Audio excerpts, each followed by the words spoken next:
É sempre uma alegria começar mais um episódio do nosso canal do YouTube, Tarciso Manso Convida. E antes, é claro, temos que agradecer, você está vendo aqui do meu lado direito no alto, aqueles que nos apoiam, né? Que entendem a importância do nosso projeto, que tem também essa natureza de documentário. A nossa preocupação é trazer com o apoio desses nossos parceiros a história de Orlândia e de outras figuras também, não só importantes, mas figuras que fizeram e estão fazendo a história da nossa região. E hoje o nosso convidado é um engenheiro de produção e ele é diretor de uma transportadora aqui da nossa cidade, que é a transportadora Delefrate. Trata-se do jovem empresário Caio Delefrate. Uma alegria muito grande recebê-lo aqui, Caio. Opa, muito obrigado, Tarciso. É uma honra estar aqui junto de você, junto de todos que estão nos vendo. Estar nesse cenário, nesse programa que passou tantas pessoas ilustres e vários empresários que inclusive são de muita estima e referência, E é alguns uma deles até felicidade. clientes seus, né? Muitos clientes. É uma felicidade para mim estar aqui, é um dia especial. Na verdade, a família Delefrate, ela, pelo próprio nome, de imigrantes italianos. Conte rapidinho para nós a chegada dos Delefrate aqui no Brasil. Quando se deu? Foi na década de 1900 ali, mais ou menos, chegaram em Igarapava, situaram ali em Igarapava, e assim foi a região. Inclusive hoje tem alguns em Sales, aqui em Orlândia, mas basicamente eles se colocaram ali em Igarapava. Dentro da família Delefrate, quem foi realmente o patriarca, aquele que chegou aqui, o primeiro a chegar? Pascoal Delefrate. Pascoal Delefrate. Pascoal Delefrate chegou, teve um dos filhos que foi o Ettore, meu bisavô, que o Ettore teve o meu avô Pascoal também, que herdou o nome do avô dele. Aliás, Delefrate tem até o seu Antônio, já falecido, ex-prefeito de Buritizal, é parente de vocês também? Isso. Ele faz parte do time dos Delefrate. Isso. Eles é um dos mais antigos aí da. A gente costuma falar, se chama tutti oriundi. Somos todos vindos de fora. Mais ou menos desse jeito. E é o curioso que vocês chegaram aqui nessa região, depois de um período vocês foram numa região ali de Maringá, cidade de Borrasópolis. Conta para nós em que ano a família foi para aquele destino. O meu avô nasceu na fazenda Goivira. Aqui, ela, se não me engano, é do município de Sales. Na Goiuvira, de Ela Sales nasceu, Oliveira. e aí, muito novo, eles já foram. O meu avô teve uma oportunidade de um sítio lá no norte do Paraná. Fica ali entre Londrina e Maringá, a cidade de Borrasópolis. E aí ele foi tratar de café, feijão, um sitiante.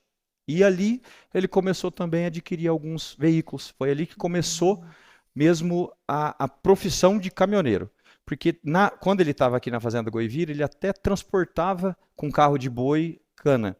Carro de boi. Carro de boi. Mas era assim, esporádico. Aí lá no Paraná mesmo, ele começou a comprar alguns caminhões. Então, depois dessa passagem, parte da família retornou aqui para a região. Quando é que isso aconteceu, Caio? Um pouco depois dele sair de Borrasópolis, ele comprou um sítio em Maringá. Ali ele começou a passar a profissão para os filhos. Pascoal, Delefrate, no caso meu avô, ele já começou. Então, meu avô, Pascoal, ele nunca trabalhou em outra profissão, sempre foi caminhoneiro. Então, a única profissão dele foi motorista de caminhão e na década de 1980, ele começou a pegar um serviço de Rio Verde, não, a cidade... Bom Jesus. Bom Jesus do Goiás, isso. Tem a ver com a Comove? Isso, da Bom Jesus do Goiás para Comove, começou, a gente fala puxa, um puxa de soja aqui para Comove. E esse puxa foi crescendo, a Comove foi crescendo, virou a potência que foi. E aí, em 1982, mais ou menos, eles resolveram, de 82 a 84, resolveu vir com a família. Meu pai também já estava na profissão, junto do meu tio. Tio Edson. O Edson Delefrate. Aí fundou a transportadora, meu avô e os dois filhos dele mais velhos, que já trabalhavam na profissão de caminhoneiro. Então, se a gente pegar cronologicamente, vocês retornaram e estão estabelecidos em Orlândia desde que ano? 1984. E quando é que foi fundada a Transportadora Delefrate? 1984 também. Então, a partir de 1984, fazendo aqui uma rápida conta, são mais de 40 anos. Isso. Ou está completando 40 anos? Não, completou 40 anos o ano passado. Ano passado. Esse ano é 41 ou 41. 42. Então, mas, de qualquer maneira, 4 décadas aqui já, 4 décadas. já trabalhando. 4 E eu me décadas. lembro muito bem, sempre essa atividade de grãos, que era o forte da região, acabou sendo a preferência da atividade empresarial de vocês, né, Caio? Isso, o foco nosso era mesmo commodity, transporte de commodity e grãos. Hoje que a gente acabou mudando um pouco o nosso foco, mais para produto acabado, mas o foco nosso na época era o transporte de grãos e de commodity, o escoamento dos grãos do Brasil.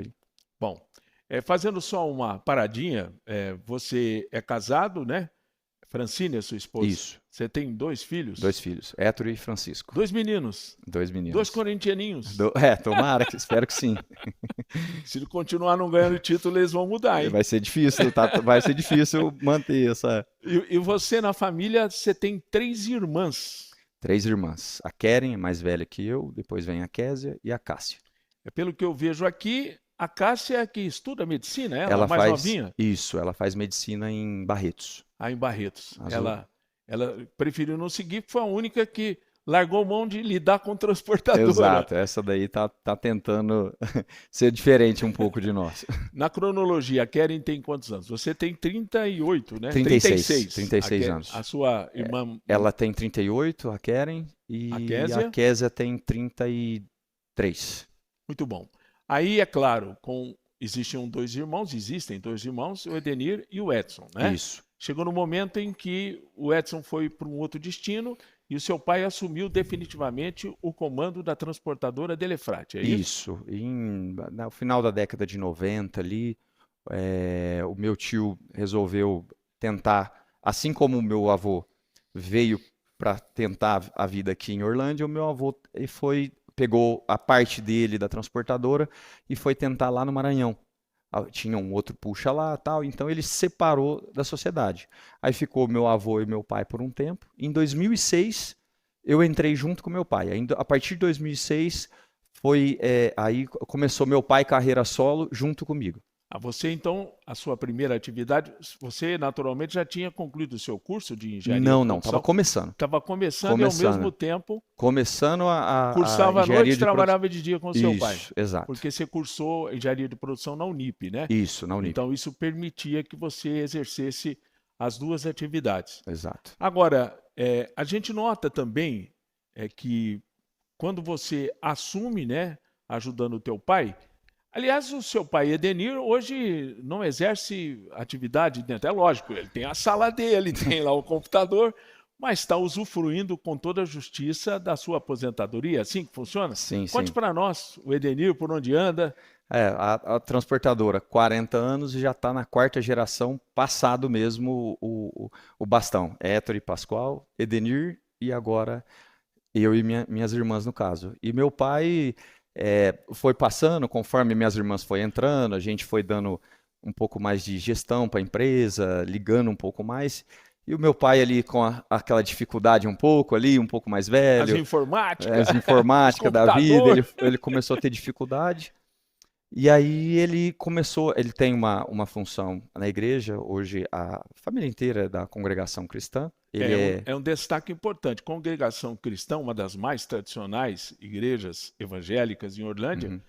E o Edenir não foi o fundador, né? Tem o Godoy, a turma, mas ele, com certeza, é uma das pessoas que representa a própria história também da congregação cristã em Orlândia, aqui na cidade de Orlândia. Então, hoje ele está em plena atividade espiritual. Isso, aí lá. ele tem uma função social lá, ele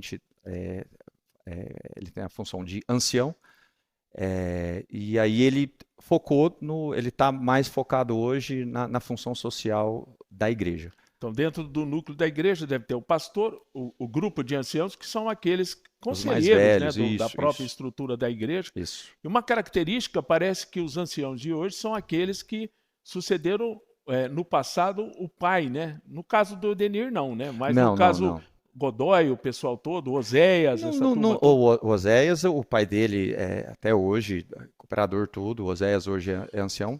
Mas, assim, não tem essa passada de bastão. Não, isso não inclusive, eu não tenho nenhuma função dentro da congregação, e o meu avô também não. Então, assim, não existe uma sucessão.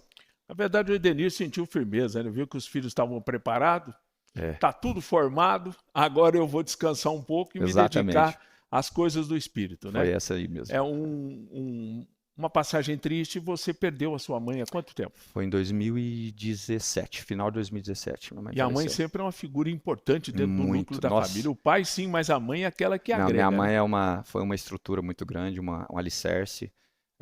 Foi uma pessoa muito querida na sociedade onde ela teve ali, dentro até da própria congregação. E nos deu, para mim e para minhas irmãs, uma base muito forte de família, uma união. Inclusive hoje a gente é unido, que a gente almoça quase todo dia junto. Eu e minhas irmãs, quase todos os dias da semana a gente almoça junto e às vezes janta também junto. Então a gente assim tem uma união familiar que isso foi uma construção que minha mãe conseguiu fazer conosco. Hoje ela não está aqui, mas nós se esforça bastante para levar esse legado que ela gostava bastante da gente estar sempre junto. Muito bem, agora vamos falar de coisas técnicas. Transportadora Delefrate, eu vou fazer algumas perguntas, são importantes até para retratar o trabalho da empresa, que você é um dos diretores, mas ao mesmo tempo tentar conhecer um pouco esse sistema de trabalho de transporte. Para quem não sabe, eu tenho certeza que a maioria sabe, o Brasil é um país eminentemente de transporte rodoviário, né? Sim. Ao contrário de outros países, Estados Unidos tem lá o Rio Mississippi, muito transporte por barcaça, aquela balsa, aquela história toda, mas o Brasil tem esse perfil. Talvez devesse ter uma estrutura melhor de ferrovia, mas não tem. Como é que funciona no caso de uma transportadora que atua nesse segmento rodoviário? Tem frota própria e tem parceria. Como era no passado e como é isso hoje? Explique para a gente, Caio. Não, hoje a transportadora Delefrate, ela tem tanto os seus frotas como agregados. Agregados Tecnicamente, é quando... vocês chamam de agregados. Não, agregados ele tem uma ligação maior com a transportadora. Existe o terceiro. Terceiro é quando é esporádico, um spot. A gente contrata ele, pode ser que a gente contrata ele hoje e nunca mais. Pode ser que a gente contrata ele esporadicamente. Agora, o agregado não. O agregado ele tem inclusive tem alguns agregados que a carreta é minha, o cavalo é deles. Então eles têm uma fidelidade um pouco maior. Explica que a carreta e o cavalo, senão os caras vão achar que você está botando o cavalo. Explica isso. O cavalo cavalo é a parte que tem o motor que carrega a carreta para trás. Carreta é o que leva a carga. O conjunto muitos chamam a carreta. Mas a carreta é a parte de trás, o cavalo é a parte que tem o motor que puxa a carreta. Então, entendendo, né? 3 opções, a sua frota. Os agregados são aqueles parceiros fiéis, né? Isso. Aquele que não se preocupa de ficar correndo atrás Não, aí a gente que faz e tem os eventuais que tem esse estilo, muitas vezes aproveitando um retorno de algum lugar, é assim que Exatamente, funciona. exato. O modelo hoje, em termos de participação, quanto que é percentual próprio, agregado e terceiro, dentro da sua estrutura? Não, hoje dentro da minha estrutura é 50%. 50% é frota, os outros 50% é entre agregados e terceiros, o nosso faturamento. E no Brasil é muito próximo disso também, entre frotas. Hoje a gente tem muito transportador autônomo, mas também a frota de frotistas grande cresceu muito também. Então hoje basicamente é mais ou menos isso. Agora, uma coisa que me chama a atenção, a transportadora, cada uma delas tem um foco. Tem umas que tem uma pegada para produto agrícola, portanto, a parte de granel, né, transporte a granel, e tem também de produtos acabados, né? Isso. Qual esse segmento que a sua transportadora atua mais? A gente, num jargão hoje mais utilizado, existe o outbound e o inbound. O inbound é tudo aquilo que entra dentro da indústria, a matéria-prima.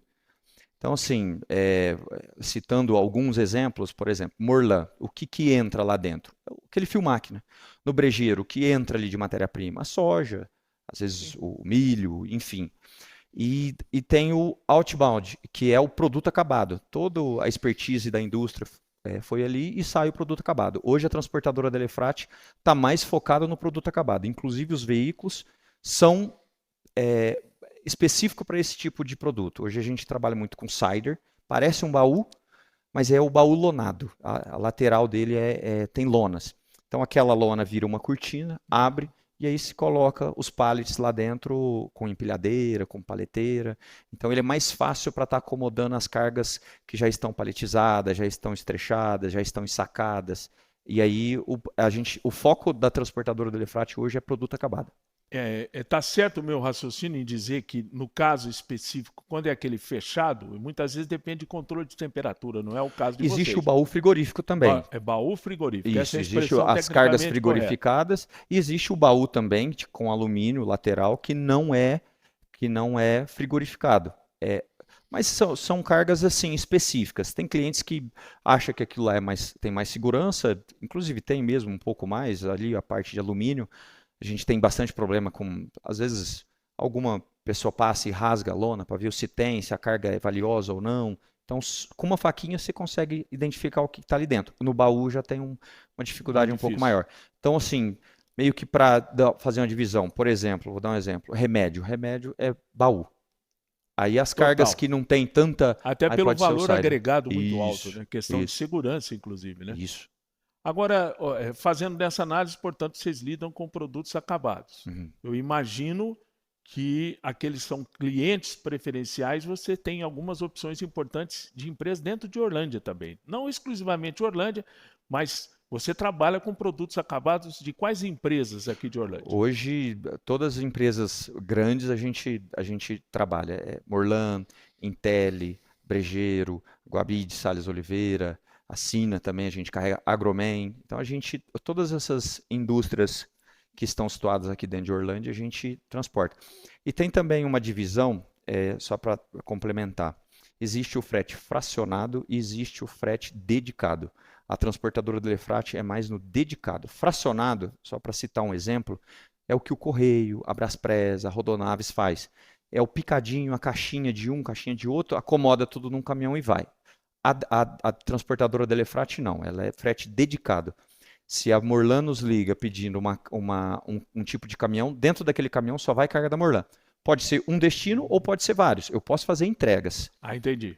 Eu posso fazer entregas, mas eu sou dedicado. O fracionado é quanto aos clientes que estão com a carga dentro Isso. daquilo O dedicado, ele fica aquele veículo específico para aquele cliente. E esses destinos, naturalmente, dependem da aptidão de cada um. A Morlan, eu fiquei impressionado uma vez que eu fui transmitir um campeonato Copa do Brasil da Intelli lá em Mossoró. Estou falando de futsal, eu não esqueço de futsal. Esse cara não esquece de futsal, não, eu esqueço não.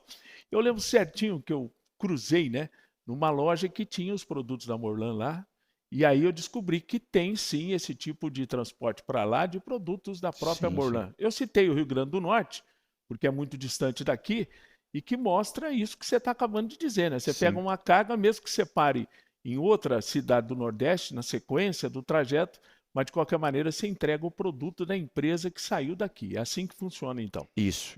E a Morlan é Brasil inteiro. Onde tem arame, tem Morlan, e Intelli também, onde tem energia também. Então, assim, hoje a gente não tem um foco específico. Tem transportadora que tem foco específico. Faz só Norte, faz só Sul, faz só Centro-Oeste. A transportadora do Elefrate, ela faz o Brasil inteiro.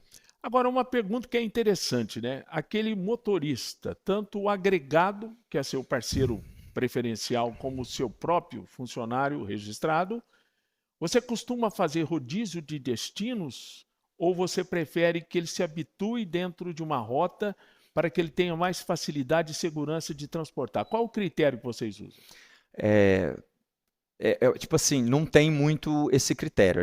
Como a gente não tem rota fixa, então o caminhão chegou, tá vazio, a carga saiu, a vez é dele.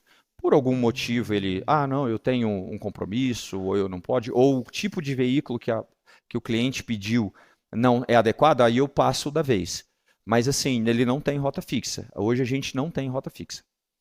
Uma coisa que é muito importante, uma coisa que tem melhorado bastante é o conforto do motorista, né? Isso é muito claro e evidente.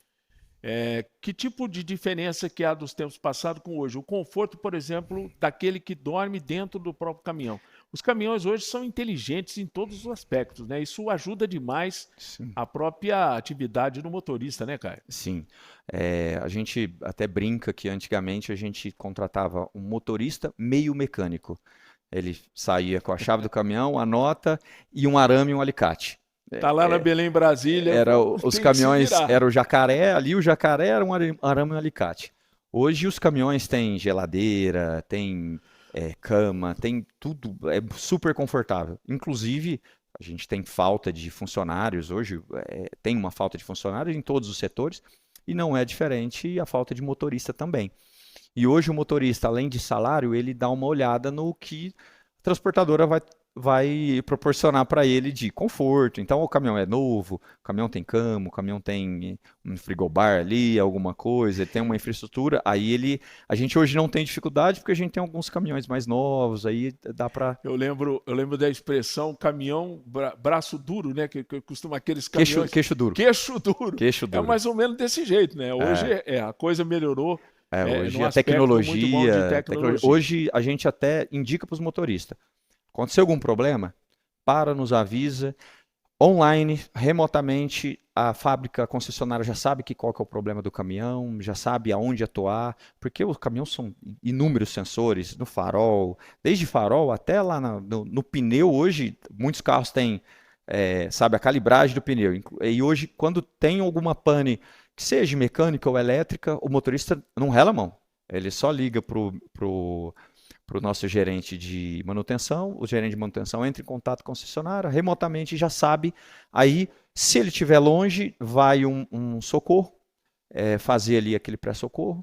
Ou se for um problema identificado já meio grave, aí é levado de guincho até a concessionária e feito as correções. Quando você diz concessionária, são as marcas de caminhões que venderam para você. Sim. Essas fábricas de caminhão têm representantes em todas as partes do Brasil, é isso? Sim, sim. Então são elas as responsáveis para dar manutenção. Sim. Você compra o produto dela com essa segurança dentro da rede de concessionárias que ela vai lhe atender justamente nessas emergências. Hoje a gente paga planos de manutenção preventivos e óleos e filtros para onde tiver, deu a hora do caminhão trocar óleo, vai na concessionária mais próxima. Então hoje é feito um plano de manutenção preventivo.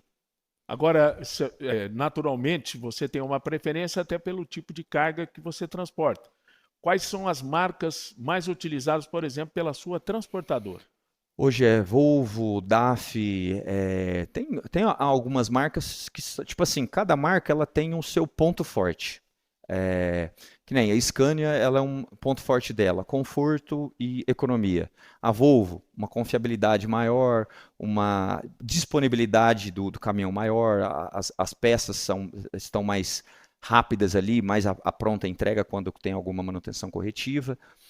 Aí vem a DAF, uma marca que está entrando no mercado, não é pouco tempo, já tem uns 5 anos, mas já conquistou o mercado, então ela tem um preço mais atrativo, então aí você fica na balança.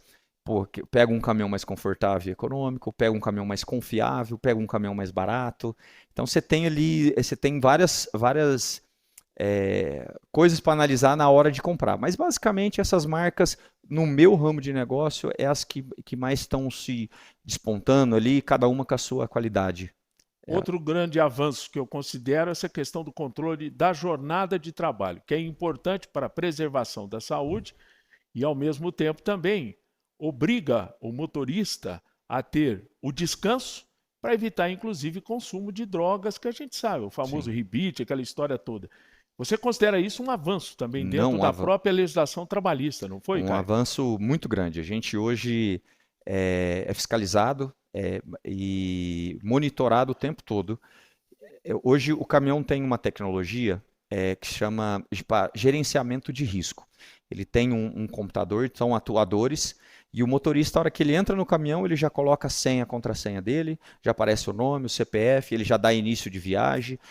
Para abrir a porta do carona, ele tem que pedir para abrir a porta do carona, pedir para abrir a porta dele, porque às vezes ele está ali no caminhão, ele pode ser abordado. Se abrir a porta sem ele ter dado o comando, alguma coisa de errado está acontecendo, o caminhão bloqueia, para não ter o roubo. Então, o gerenciamento de risco, ele nos ajuda a fazer o controle da jornada. Então, quando o motorista aperta início de viagem, é o início da jornada dele. Entendeu? Quando ele para almoçar, ele para, descanso ali e tal, aí já está contando as horas de almoço dele, tudo. Aí ele para pernoitar, Ele para num posto, já pré-cadastrado, tudo. Aí já tá dando o horário dele. Então, assim, todo o gerenciamento de risco está ligado para ajudar a gente a ver se a jornada dele está dentro do que a lei exige. E esse controle de jornada que hoje a lei impõe, para nós foi um avanço muito grande, porque existia muito acidentes, pessoas que abusavam, trabalhava 24 horas, 48 horas, sob efeito de drogas, sob efeito de estimulantes, para entregar. A gente sabe muito bem que as frutas que às vezes vêm para o Ceasa, vêm ali do... Produto perecível, né? Produto perecível, vem às vezes do Tocantins, do Pará. E como não tinha-se os caminhões frigorificados, vinha assim, era 2 dias direto, 48 horas. O cara parava para dormir lá. E às vezes chegava, parava, não conseguia dormir porque estava sob efeito de droga, voltava.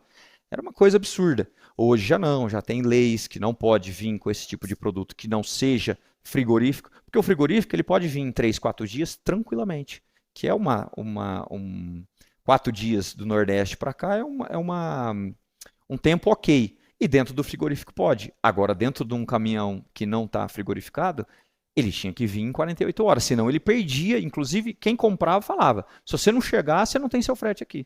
Porque chegava podre as frutas. Agora, eu imagino que esse sistema que você faz de controle é uma empresa que fica 24 horas monitorando. Como é que funciona? Isso, e te avisa caso aconteça uma emergência. Isso. Não você, propriamente algum funcionário seu que é avisado de algum incidente que pode ser eventualmente algum assalto, algum tipo de problema, acidente, é isso? Sim, sim. Hoje, inclusive, 2 horas da manhã, aconteceu de uns caminhões descadastrar e o pessoal ficou ligando, ó, não está mais no nosso grid, a gente não está conseguindo ver o caminhão, tal. Então, tudo que acontece na madrugada fica tudo dentro da central. A gente tem uma empresa de gerenciamento de risco contratada e homologada pela seguradora. Então, a seguradora homologa as empresas... Que é claro, né? A seguradora tem interesse. Isso, exatamente. Sumir o tal do caminhão, vai sobrar para ela. Antigamente, a seguradora, sim, existia regra, mas o setor era muito informal.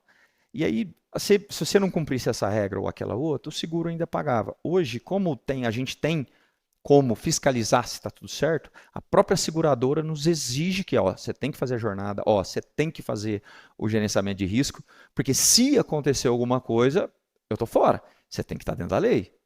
Então, assim, excesso de velocidade. Se o motorista está em excesso de velocidade, a seguradora ela pode sair do risco. Você estava fora, você estava negligenciando a velocidade. Entendeu? Então, assim, hoje as seguradoras elas estão muito em cima para não ter que pagar o prêmio, digamos assim, né? Pô, se você tiver errado, esquece que eu não vou.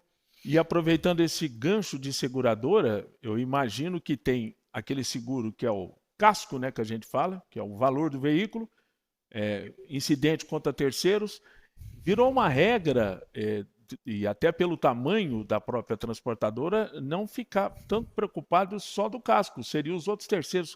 Como é que vocês fazem análise gerencial de como elaborar um seguro para a sua frota, Caio? Hoje, como o risco é muito grande, o roubo é muito grande, as seguradoras ela acaba agravando muito o roubo e o acidente.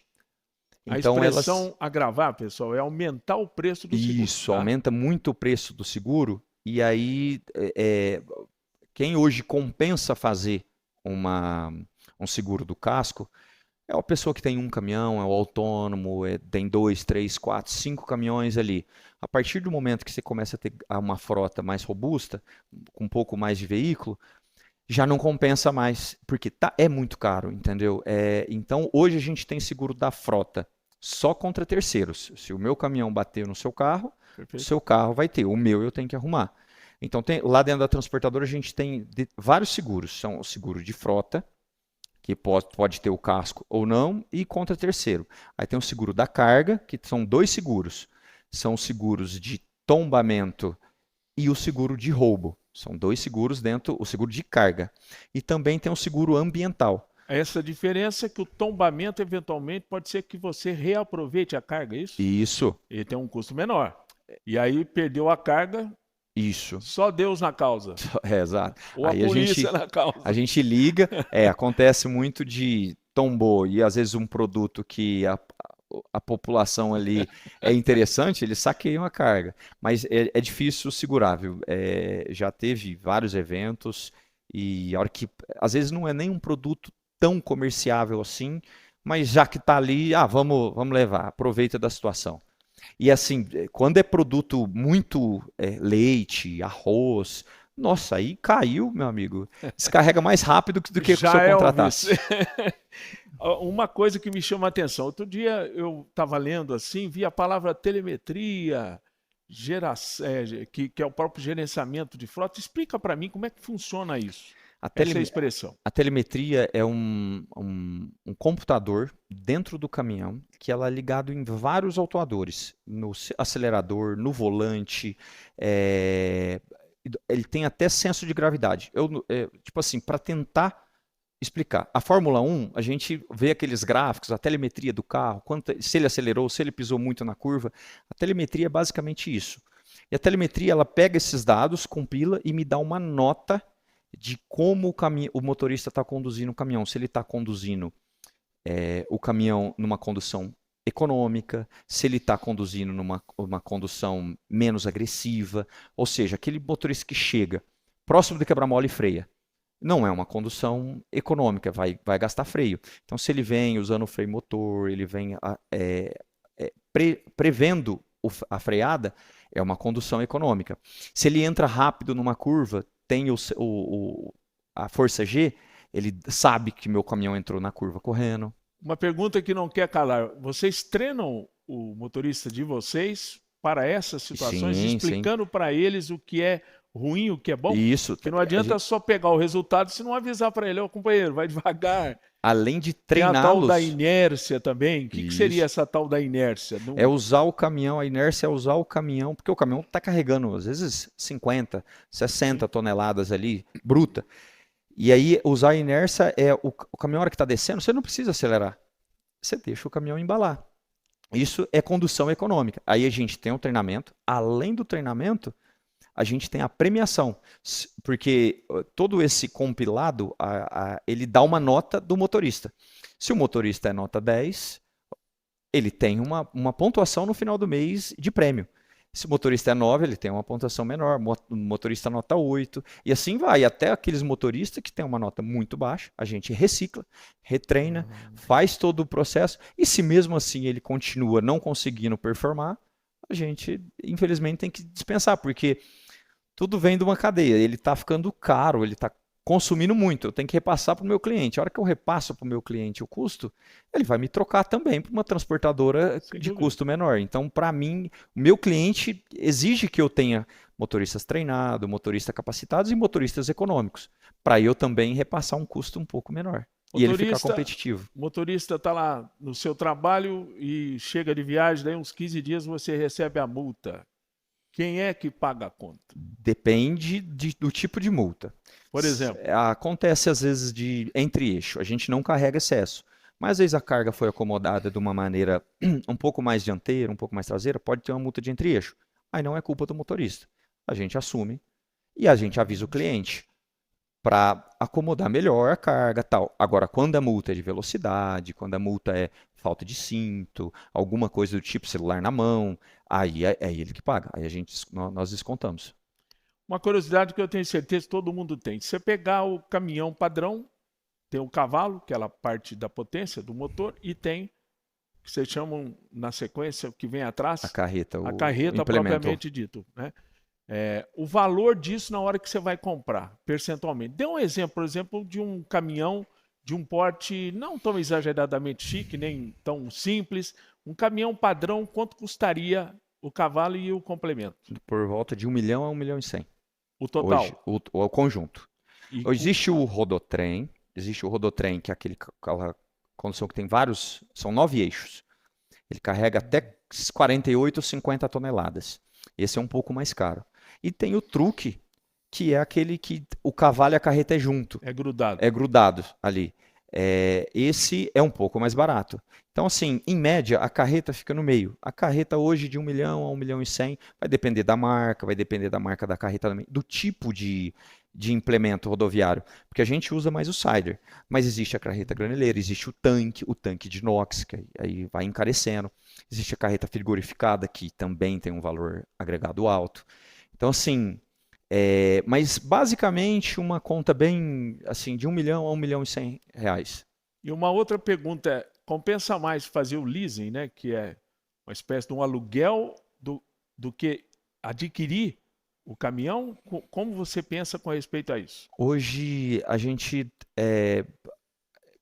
faz mais o CDC. O CDC ele já vem para o meu nome, diferente do leasing, ele já vem para o meu nome. Existe hoje, está crescendo muito o aluguel, a transportadora da Elefrate ainda não experimentou esse tipo de modalidade, mas está crescendo bastante, mas hoje a gente faz o CDC. E o CDC, como ele tem uma taxa de juro um pouco mais barata, porque tem um bem a ser alienado, se caso Entendi. não vier a pagar, o banco leva o bem. Então ele tem uma taxa menor. Então, quando hoje existe está entrando bastante dificuldade em relação a os clientes repassam para nós o prazo que eles vendem para o cliente. Hoje eu tenho clientes até que pagam com nós com 90 dias. E aí a gente às vezes precisa capitalizar o dinheiro. Fôlego, né? Criar Capital um fôlego. de giro é complicado. Como que eu crio esse fôlego? Eu preciso de capitalizar o dinheiro. Às vezes em banco, às vezes. E a forma de eu pegar um capital de giro é mais caro do que eu financiar o caminhão. Então, sempre quando eu vou renovar o caminhão, a transportadora da Elefrate tem em média no máximo 5 anos de cavalo. Essa é uma regra que vocês É uma usam. regra nossa, é uma regra nossa. Deu 5 anos, ele já começa. Custo-benefício, Caio? Até para menos manutenção, como a gente carrega tá. o Brasil inteiro, um caminhão depois de 5 anos ele começa a quebrar mais. E aí a confiabilidade na entrega vai abaixando. Ele pode ser que ele vira uma estatística de quebra. Pode ser que ele vai quebrar. Então, a hora que entra nesse pode ser, a gente já começa Eu não poderia perder renovar. o gancho. 5 anos. Quando vocês vendem, quanto rodou um caminhão com 5 anos? Roda basicamente 120 mil quilômetros por ano. Por ano. 10 mil quilômetros no mês. Tem mês que passa, tem mês que é menos, tem caminhão que é mais, tem caminhão que é menos. O rodotrem, por exemplo, ele não pode rodar à noite. Aí ele tem o truque, por ele ser mais leve, ele tem uma agilidade um pouco maior. Ele tem uma quilometragem um pouco maior. Mas basicamente uma média 10 mil quilômetros no mês, 120 no ano. Partindo para o final da entrevista, Keren, Kézia, suas irmãs estão com você. São 3, portanto, você e 2 irmãs. Hoje lá dentro, a outra será médica, portanto, não vai querer saber tão cedo de transportadora. Exato. Eu queria saber o seguinte, qual é a função de cada um dentro da transportadora? Hoje eu fico na parte comercial e logística. Hoje a minha irmã, como tem a formação de advogada, a Kézia, ela fica jurídico e RH. Aliás, muito bom, né? Que você está no RH, ela lida bem ela com já o direito cuida do trabalho. Isso, ela já cuida bastante disso aí. E minha outra irmã, ela cuida da parte de suprimentos. Compras de óleo diesel, Arla, pneus, lona de freio, toda essa parte de suprimentos, ela que cuida. Eu imagino que elas também te ajudem muito na questão de certificação, né? Muito. Porque hoje é tudo de bom, ISO não sei das quantas, 9 mil, 10 mil, 15 mil. Explica, vocês estão hoje certificados? Isso, hoje, depois que a minha irmã, minhas 2 irmãs entrou para me ajudar, a gente resolveu ter o foco de profissionalizar mais o negócio. Perfeito. Como o foco nosso era produto acabado, o que os produtos acabados, o que as transportadoras de produto acabado faz? Profissionaliza, ganha certificados. Então, hoje a transportadora da Elefrate tem 5 ISOs. Um é de governança, outro é da parte da ecologia ali, tudo. Então, cada ISO tem uma. Hoje a transportadora da Elefrate só tem 5 ISOs. Inclusive, Morlan está indo atrás de ISO, já tem, Intel também tem. Então, assim, a gente também já foi indo atrás, antecipadamente, antes até deles. Porque alguns outros clientes já estavam indo atrás, a gente foi. Hoje a gente tem o SASMAC, que a gente pode transportar produtos químicos de alto valor agregado, alta perigosidade aí se acontece algum derramamento. A gente tem a AFE, que é da Anvisa, que ela para carregar sanitizante. Sanitizante, por exemplo, é sabão em pó, essas coisas, remédios, inclusive. Então, a AFE, tudo que a Anvisa regula, tem que ter a AFE para transportar. Então, hoje a gente tem a AFE, SASMAC e 5 ISOs de selo. E nessa vinda das minhas irmãs ajudando nessa governança, nessa administração, nessa mais profissionalização da transportadora, veio junto esses selos. Até porque acaba sendo um fator a mais que vocês têm preferência na escolha, eventualmente, de alguém que queira contratar a prestação de serviço de uma transportadora. Tudo que você puder ter de acervo, né? Isso. É importante. Até Cada engraçado. um na sua atividade profissional. Quando a Intel, a Murlan veio, a gente está, a Brejeiro também, inclusive, veio, nós está fazendo isso, nós precisa disso. Por exemplo, a gente tem um programa que chama Despoluir. Esporadicamente, vai um rapaz lá, gruda um negócio no escapamento, o caminhão fica funcionando por um determinado momento para saber quanto de poluente está mandando. Hoje a gente já recebeu 3 anos de medalha ouro. Ou seja, a transportadora polui muito pouco. Dentro da. É ouro. E aí, quando as empresas, nossos embarcadores, exigem alguma coisa, agora nós vamos precisar disso. Não, nós já faz. Você já faz? Agora nós precisa disso. Não, nós já fazemos. Nossa, mas vocês. Tudo isso assim, não, nós já faz, porque tem alguns outros clientes que foram pedindo. Para nós, a gente já faz. Então, quando eles estão pensando, a gente já está. Isso é importante. Já está antecipado, vamos pôr assim. Agora, a pergunta final. Crise, Oriente Médio, né? Tem paz, não tem paz, aí o óleo diesel vai lá. Quanto que representa o peso do óleo diesel na composição do serviço que vocês prestam? Em média, 40%. 40%? 40% do faturamento do caminhão ali é no óleo diesel. É um baita de uma conta.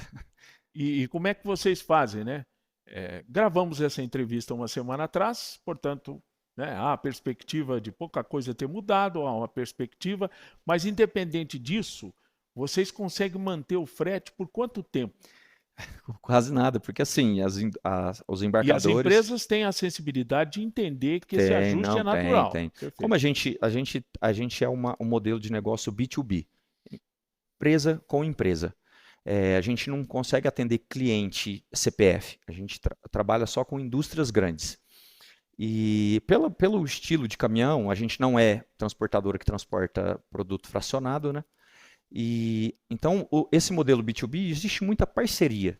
Então a gente sempre senta lá junto dos gerentes, tudo, pede ali, vocês estão vendo? Não, nós está vendo, mas vamos segurar. A gente também está repassando o custo, tentando passar o recurso. Então agora, nessa época, é uma época que todo mundo está correndo atrás. A tem a sensibilidade primeiro que a ponta final. Mas o reajuste para a ponta final vai chegar. Mas a gente recebeu já antes, porque o óleo diesel impacta muito. Então a gente já, na semana que o óleo diesel explodiu, a gente já sentiu, já foi no cliente. O cliente já passou para a diretoria já passa para o comercial, a gente vai ter reajuste no frete, consequentemente tem que passar para o produto. E aí vai um ciclo, aí volta, a gente consegue tantos %. E aí aquela briga de conseguir o reajuste e se adequar. E a mesma briga acontece se ele voltar. Sim. Aí o cliente vem, Caio, agora baixou. Não, opa, parceria lá atrás você foi parceiro, agora vamos ser parceiro junto. A gente está aqui para ser parceiro. Inclusive todas as empresas que a gente trabalha são mais de 40 anos juntos ali, então realmente são parceiros do nosso negócio. Nós somos parceiros deles. Caio Delefrate, engenheiro de produção, diretor da transportadora Delefrate. Um grande prazer de recebê-lo. Olhando para aquela câmera, um recado final para quem acompanhou essa nossa entrevista do canal Tarcísio Manso Convida. Muito obrigado, Tarcísio, pela essa oportunidade de estar explicando aqui como a transportadora Delefrate chegou, como nossa família chegou até Orlândia, algumas coisas técnicas também, muita gente pode ter alguma dúvida. Caso alguém tiver dúvida, pode me ligar lá, eu vou ser grato até de recebê-lo. E agradecer a população de Orlândia, os telespectadores, aqueles que estão nos vendo. Aqueles que estão nos vendo, agradecer aí todos que estão vendo. Muito obrigado a toda a população de Orlândia, os nossos parceiros, nossos embarcadores, nossos clientes, nossos funcionários, que sem eles a gente tem muita estima por todos eles lá. Os motoristas, pessoal do escritório, muito obrigado. Tá aí, portanto, Caio Delefrate falou da atividade da transportadora Delefrate.